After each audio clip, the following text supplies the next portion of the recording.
Hey everyone, and welcome back to the channel. I'm Ken again, and this is the fifth installment of Law of One series. Today we're talking about Starseeds and Wanderers. Now, the word starseed is not specifically used in the Law of One material, but I went ahead and put it in the title of this video anyways, because starseed is the term that most people use to refer to this concept that Ra calls wanderers. Now, the word wanderer is not some colloquial term that all higher beings use, okay? It's just the word from our language that Ra chooses to familiarize us with this concept of higher density souls, which choose to incarnate into a lower third density world. So we can use the term starseed and wanderer interchangeably, but there is a slight difference between the two. The term starseed is typically used to refer to someone who's incarnated from another galaxy or star system that's not native to our own, hence the name starseed. But a wanderer is not necessarily someone who's from another star system, but it could be someone who has simply graduated from Earth into fourth density, but chooses to reincarnate again rather than go on to a fourth density incarnation. But outside of that, the two terms can be more or less used synonymously. It's really popular these days also to claim that you are a starseed. Instagram and YouTube are flooded with people bragging about their extraterrestrial origins. Greetings, my name is Starseed Indigo Raychild of the Pleiades. I've incarnated here to bring my higher vibrations to the citizens of Earth. Sounds like someone's auditioning for a cosmic TED Talk, right? Now, there's nothing wrong with this, of course, but let's be honest. It can be a type of escapism. The reality is that if you feel the need to constantly brag about being a starseed, you're probably not a starseed. A true wanderer or starseed is someone who's a much more advanced soul, which means they're a lot less likely to fall into the trap of wearing starseed as a little ego badge to feel special. Plus, if you're a hero and you come home from war, you don't have to walk around telling everybody you're a hero. The people just know you are. Or George Clooney doesn't walk around telling people he's an A-list actor. He just is. And the more somebody tries to say something that they are, the less likely they are actually that thing. Let's be honest, right? They're also going to be a lot less likely to talk about it, these wanderers, because they're able to see that being a starseed or a wanderer doesn't make them any more special than anyone else. So again, nothing wrong if you do this, but it could be a helpful indicator to check in with yourself and see if maybe your ego is using the term starseed as an identity to feel superior to others, like a shiny cosmic crown. Oftentimes, people who claim to be starseed will say things like, I just don't fit in with society here because I'm actually an alien to this world. And back in my native home in the Pleiades, our society is much more harmonious than this one. And so they just don't really fit in with society here. But Ra explains that anyone who chooses to become a wanderer has to play by the rules. Meaning, you don't get to keep your memories from some faraway land from 4,000 years ago. You have to fully assume this third density body and completely forget all memory of previous incarnations. As Ra states, the wanderer becomes every bit the third density human as anybody else. Now, that veil of forgetting that we all have is mandatory. When you incarnate on Earth, 100% without exception, this includes Christ, Buddha, it does not matter, starseed, wanderer, you must have a veil of forgetting. You cannot carry the memories from previous lives. But there's a good reason why you might not feel at home in this world. It isn't because of a memory of a previous lifetime, but the fact that your soul's native frequency is much higher than the planetary frequency here, which can make integration into society feel strangely difficult, like a high-speed rocket stuck in a traffic jam. In session 12, Ra stated, due to the extreme variance between the vibratory distortions of third density and those of the more dense densities, if you will, wanderers have, as a general rule, some form of handicap, difficulty, or feeling of alienation, which is severe. The most common of these difficulties are alienation, the reaction against this planetary vibration by personality disorders, as you would call them, and body complex ailments, indicating difficulty in adjustment to the planetary vibration, such as allergies or psychological disorders, or physical pain that medical science can't explain. Now, Ra also says that not all wanderers will wake up. Only 8 to 12% of wanderers will fully penetrate the forgetting and remember that they're actually here for a purpose. That's not a lot, 8 to 12%. And again, When I say remember, I don't mean that your mind becomes flooded with memories of previous alien lifetimes. I mean that there's a deep sense of clarity and resonance within you that you are actually here for a purpose, like cosmic volunteers on a mission. In session 36, Raw states, there's a larger percentile group of those who have a fairly well-defined symptomology, indicating to them that they are not of this, shall we say, insanity. Nearly one third are aware that something about them is just different. So you see that there are many gradations of awakening to the knowledge of being a wanderer. The first important point to note about wanderers is that the third density is the only density that wanderers incarnate into. The reason for this is because third density is the only one with the veil of forgetting, again, as Ra calls it, where the soul frequency is cut off from the database of all prior incarnations, its intentions in coming here, and any other knowledge outside of this third density world. The Logos has chosen this veil to serve as a powerful catalyst for the choosing, which is the choice between the positive and the negative polarity path. And this is the primary purpose of third density. The creator wants the choice between the light and the dark to be an authentic, organic choice, not one that is influenced by an outside source. Therefore, when any soul incarnates into the third density, wanderer or not, they will not retain any memory prior to this current incarnation. The fourth through seventh density incarnations do not undergo the veil of forgetting. And so incarnating as a wanderer into any density above third would be completely pointless, as it would serve no benefit, but would actually slow down the process of polarization.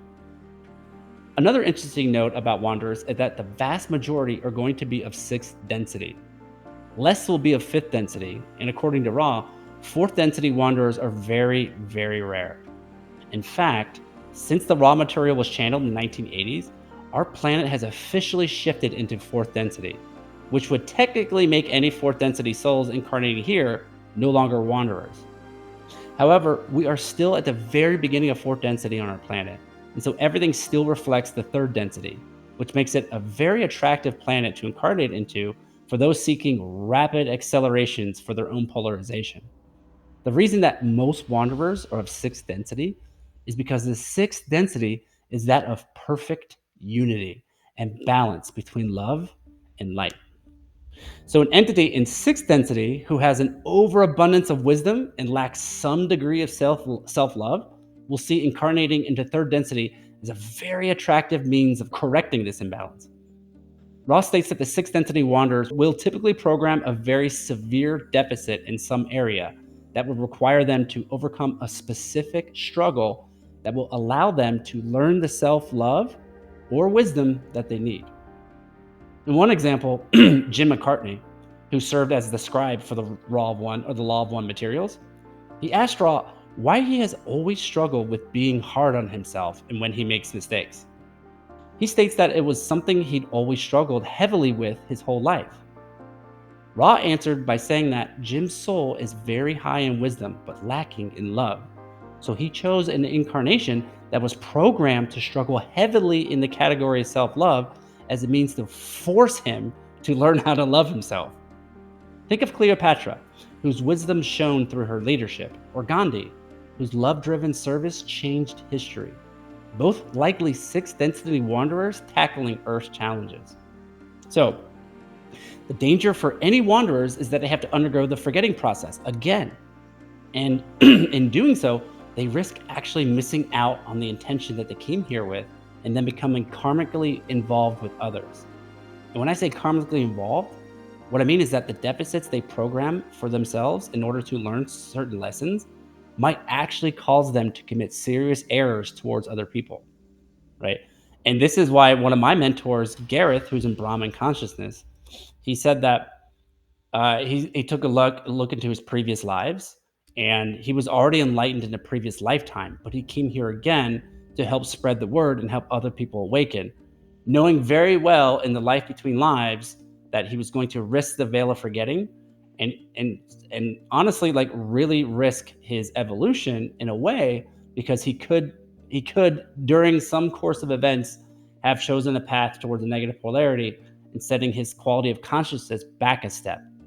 But that is the risk that all wanderers and starseeds take. And I mean, it's what all of us take, right?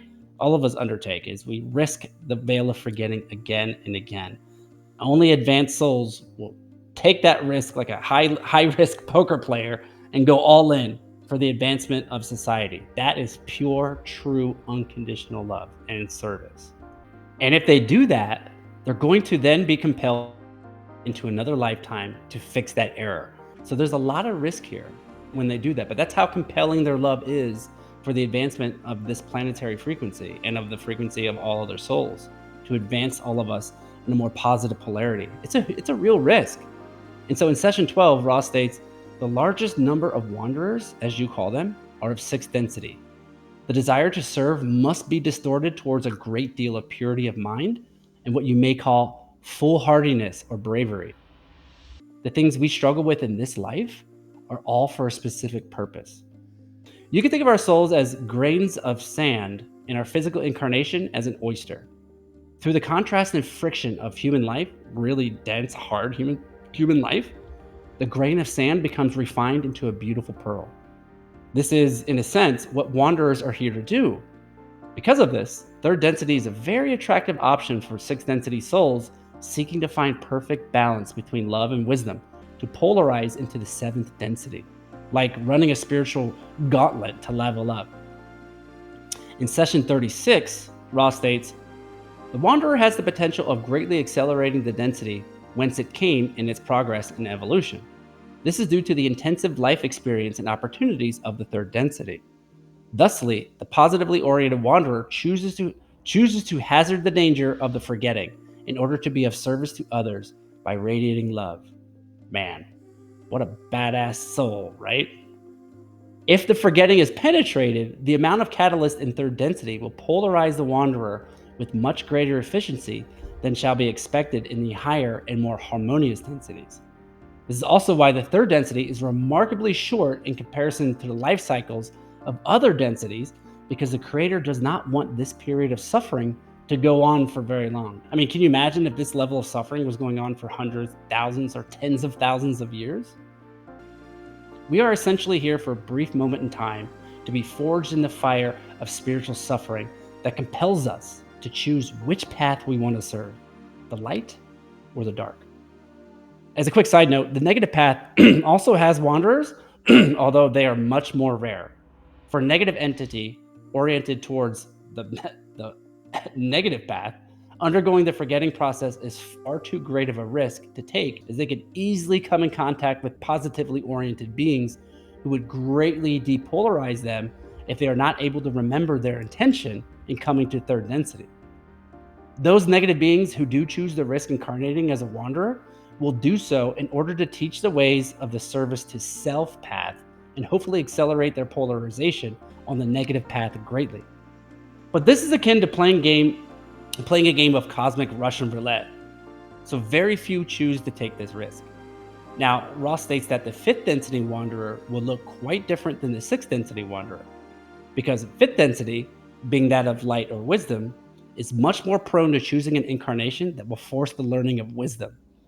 So these would be people who are seen as old souls, or people who have just got a wealth of spiritual understanding naturally. They aren't easily triggered by others, and they don't go out of their way to be of service like a fourth density soul would. They simply offer service when it is seen as necessary or when it is requested. And as Ross states, they will usually have a strong aversion towards marriage or childbearing. So Ross states that there are three main reasons why a soul might choose to incarnate as a wanderer in the third density. The first reason is to use the third density experience to greatly accelerate their own polarization. The second is to be of service to the planet as a whole by simply bringing a higher vibration that will contribute to raising the planetary frequency. And the third reason is to be of service in a specific way by using their own unique gifts and abilities to teach, heal, or guide other entities.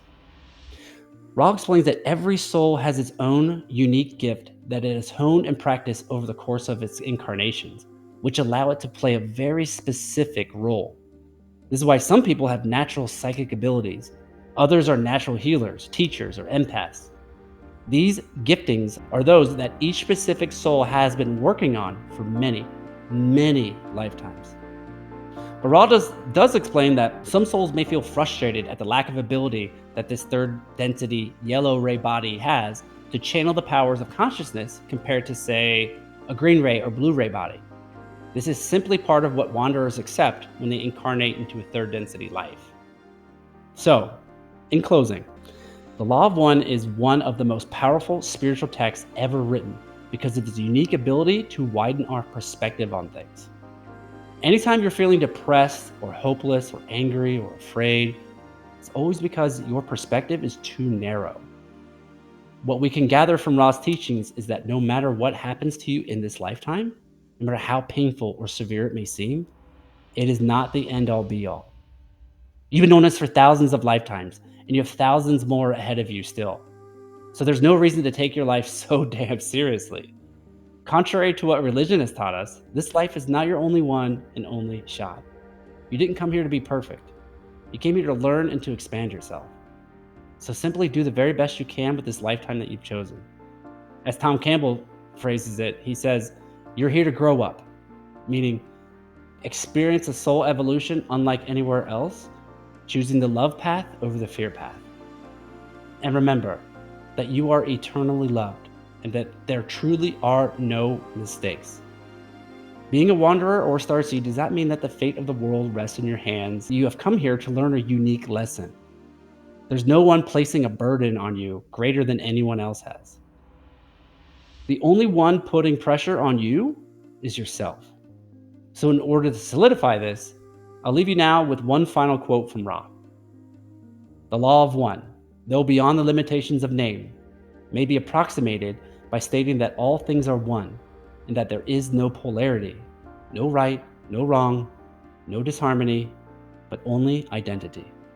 All is one, and the one is love and light, the infinite creator.